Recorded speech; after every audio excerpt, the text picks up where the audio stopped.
बिस्मिल्लाहिर्रहमानिर्रहीम। अस्सलाम वालेकुम व्यूअर्स, आज की इस वीडियो में हम chapter 5A of Pakistan penal code 1860 में मौजूद सेक्शन 120A और सेक्शन 120B को समझेंगे, जो कि डील करता है क्रिमिनल कॉन्स्पिरेसी को, यानी कि साजिश मुजरमाना को। सेक्शन 120A में साजिश मुजरमाना की तारीफ की गई है, जबकि सेक्शन 120B में साजिश मुजरमाना की सजा बताई गई है। तो सबसे पहले हम समझ लेते हैं सेक्शन 120A को, जो कि डील करता है साजिश मुजरमाना की तारीफ को, यानी कि डेफिनेशन ऑफ क्रिमिनल कॉन्स्पिरेसी। तो सबसे पहले हम समझ लेते हैं क्रिमिनल कॉन्स्पिरेसी को बेयर एक्ट की लैंग्वेज में, उसके बाद हम इसकी टेक्निकलिटीज में जाएंगे। सेक्शन 120 क्रिमिनल कॉन्स्पिरेसी को इस तरह बयान करता है कि जब दो या दो से ज्यादा अशखास आपस में किसी काम के करने पर राजी हों और ऐसा जो काम हो वो इलीगल एक्ट हो, यानी कि कोई फेल नाजायज हो, तो इसको क्रिमिनल कॉन्स्पिरेसी कहा जाएगा। या फिर ऐसा जो काम हो वो इलीगल ना हो लेकिन इसको इलीगल तरीकों से किया जाए, तो फिर भी ऐसे काम के बारे में जब दो या दो से ज्यादा अशखास आपस में बाहम राजी हो जाएंगे तो इसको भी क्रिमिनल कॉन्स्पिरेसी कहा जाएगा, यानी कि साजिश मुजरमाना कहा जाएगा। अब इसमें मौजूद जो लफ्ज इस्तेमाल हुआ है इलीगल, हमें सबसे पहले इलीगल को समझना पड़ेगा ताकि हमें इस सेक्शन की अच्छी तरह से समझ आ जाए। जो लफ्ज इलीगल है ये इस्तेमाल हुआ है पाकिस्तान पिनल कोड के सेक्शन 43 में। सेक्शन 43 अगर आप पढ़ें तो उसमें बताया गया है कि हर वो काम जो कि कानूनन मना हो वो इलीगल कहलाता है, यानी कि अगर कोई काम कानूनन मना है और उसको अगर आप करते हैं तो वो इलीगल की तारीफ में आएगा। इसी तरह अगर कोई ऐसा काम किया जाए जिससे कि कोई सिविल लिटिगेशन शुरू हो सके, यानी कि किसी दीवानी अदालत में कोई दावा दायर किया जा सके, कोई दीवानी एक्शन लिया जा सके, तो ऐसे काम को भी इलीगल ही कहा जाएगा।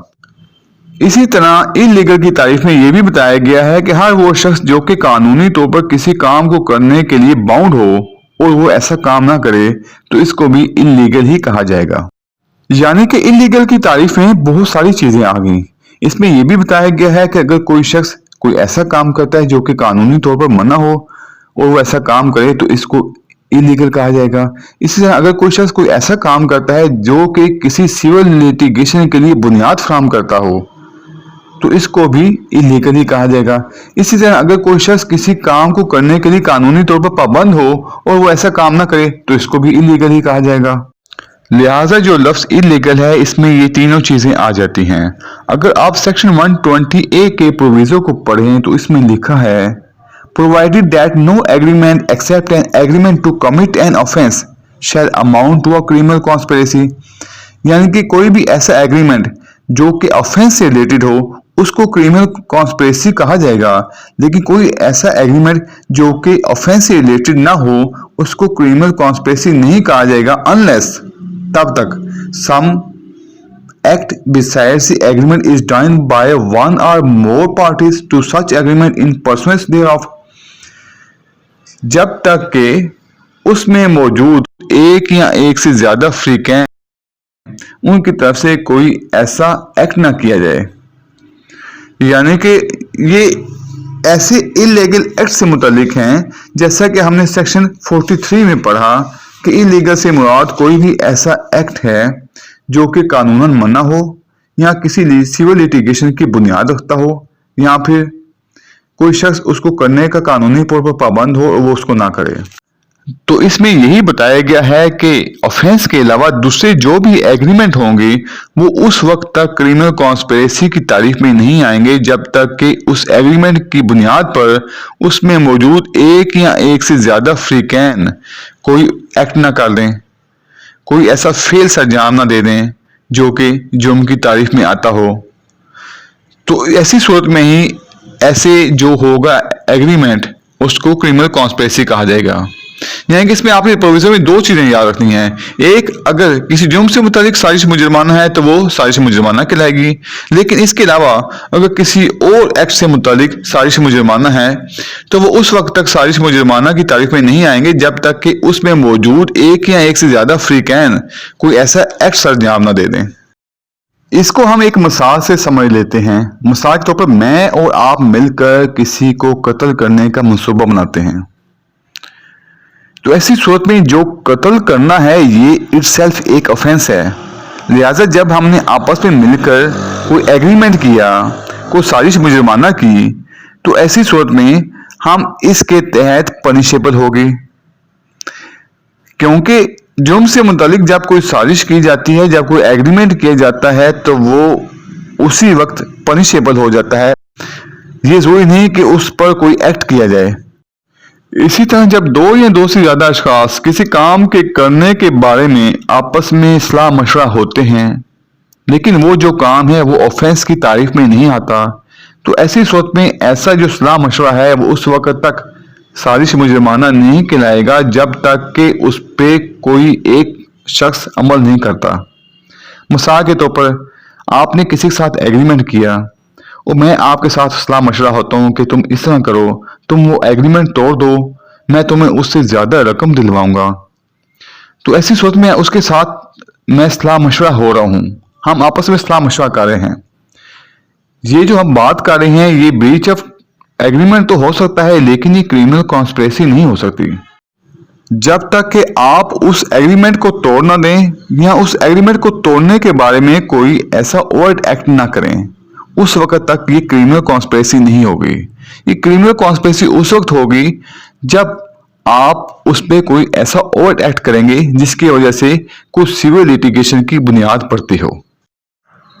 अब आपको क्लियर हो गया होगा कि जब किसी जुर्म के बारे में दो या दो से ज्यादा अशखास आपस में सलाह मशवरा होते हैं तो वो उसी वक्त क्रिमिनल कॉन्स्पिरेसी बन जाता है। लेकिन जुर्म के अलावा किसी और काम के करने में जब दो या दो से ज्यादा अशखास आपस में सलाह मशवरा होते हैं तो वो उसी वक्त क्रिमिनल कॉन्स्पिरेसी कहलाएगा जब उस पर ओवर्ट एक्ट होगा।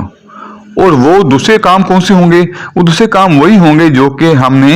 इलीगल की तारीफ में पढ़ा है। तो ये इसकी टेक्निकलिटीज थी। अगर आपने इन टेक्निकलिटीज को समझ लिया तो आपका सेक्शन 120A कंप्लीट हो गया। क्योंकि इसी को लेकर अक्सर लोग कंफ्यूज हो जाते हैं कि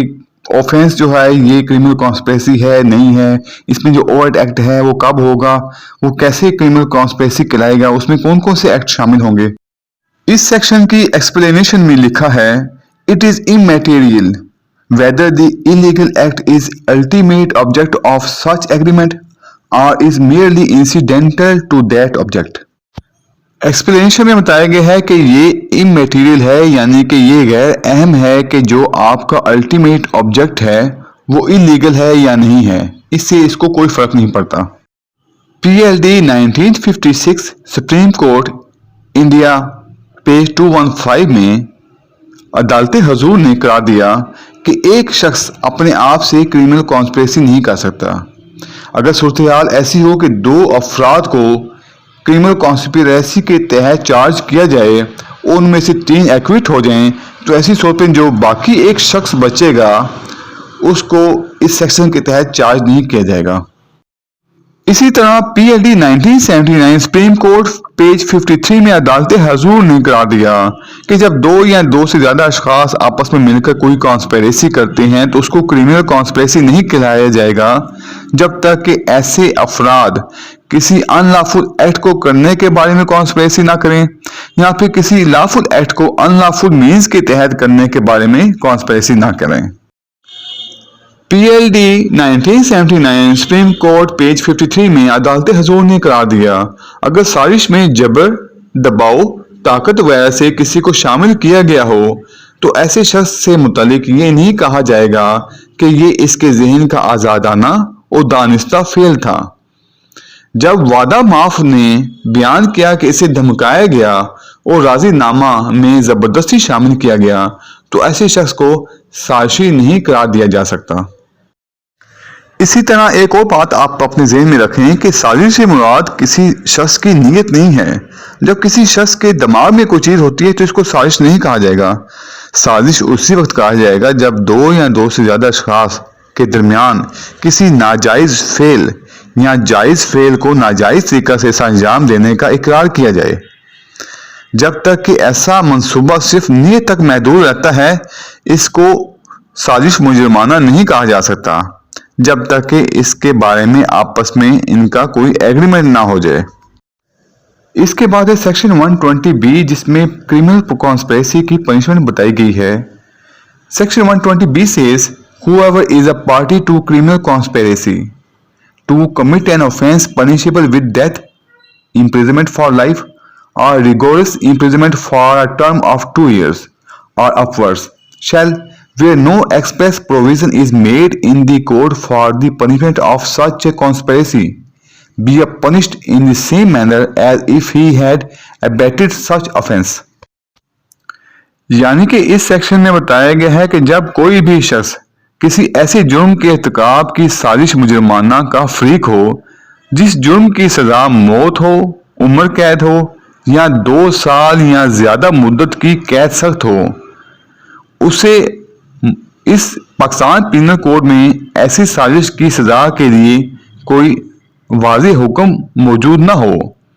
तो ऐसे शख्स को इसी तरीके से सजा दी जाएगी गोया इसने ऐसे जुर्म की इयानत की हो। यानी कि इस सेक्शन में बताया गया है कि जब कोई शख्स किसी ऐसी साजिश मुजरमाना का फरीक हो जो कि किसी ऐसे जुर्म से मुतल्लिक हो जिसमें कैद सख्त दी जाए जो कि 2 साल से ज्यादा हो, वो उम्र कैद भी हो सकती है, वो सजाए मौत भी हो सकती है, या कोई भी ऐसी मुद्दत हो सकती है जिसकी जो मुद्दत हो सजा की वो 2 साल से ज्यादा कैद सख्त हो। और ऐसी सूरत में पाकिस्तान पीनल कोड में ऐसी साजिश की सजा के लिए कोई वाज़ेह हुक्म मौजूद ना हो तो इसको ऐसे ही सजा दी जाएगी गोया इसने इस जुर्म की अबेटमेंट की हो। इसी तरह सेक्शन 120B में आगे लिखा है whoever is a party to a criminal conspiracy other than a criminal conspiracy to commit an offense punishable as aforesaid shall be punished with imprisonment of either description for a term not exceeding 6 months or with fine or with both। यानी कि जो कोई किसी ऐसी साजिश मुजरमाना का फरीक हो जो कि मुदर्जा वाला जुर्म यानी कि वो जुर्म ऐसे ना हो जिनके लिए कैद सख्त दी जा सकती हो 2 साल से ज्यादा या उम्र कैद या सजाए मौत, वो ऐसे जुराइम में ना आते हों, वो इससे मुख्तलिफ किसी और जुर्म से मुतल्लिक कोई ऐसी साजिश मुजरमाना की जाए, उसका जो फरीक होगा उसको ऐसी मुद्दत की सजा दी जा सकती है जो कि ज्यादा से ज्यादा 6 माह कैद हो सकती है या फिर जुर्माना हो सकता है या फिर दोनों सजाएं हो सकती हैं। इसकी पनिशमेंट में आपने 2 चीजें याद रखनी हैं। एक तो यह कि जब कोई शख्स किसी ऐसी जुर्म के इर्तिकाब करने की साजिश में शरीक होगा जिसकी सजा मौत, उम्र कैद या 2 साल और इससे ज्यादा मुद्दत की कैद मुकर्रर हो तो ऐसे शख्स को वही सजा दी जाएगी जो इस जुर्म की अबेटमेंट करने पर दी जाती है। मगर इसमें शर्त यह रखी गई है कि जब इस जुर्म की साजिश के लिए मजमुआ हाजा में यानी कि इस पाकिस्तान पीनल कोड में कोई वाज़ेह हुक्म मौजूद ना हो तो फिर उसको अबेटमेंट की सजा दी जाएगी। दूसरा जो ज़िमन है उसमें बताया गया है कि जब साजिश इन जराइम से अलावा किसी और जुर्म की गई हो जो कि ऊपर बयान करदा जुर्म में ना हो तो ऐसी सूरत में ऐसे शख्स को किसी किस्म की 6 माह तक की सजा दी जाएगी या फिर जुर्माना आयद किया जाएगा या फिर दोनों सजाएं दी जाएंगी। व्यूअर्स, अगर आप पाकिस्तान पीनल कोड से मुतालिक दूसरी वीडियो देखना चाहते हैं तो आप मेरे चैनल पे मौजूद पाकिस्तान पीनल कोड के नाम से प्लेलिस्ट को वॉच कर सकते हैं जिसका लिंक मैं इस वीडियो की डिस्क्रिप्शन में दे दूंगा। अगर आपको मेरी वीडियो पसंद आई हो तो प्लीज़ लाइक और शेयर कर दें, मेरे चैनल को सब्सक्राइब कर दें और बेल आइकन को प्रेस कर दें। अल्लाह हाफिज़।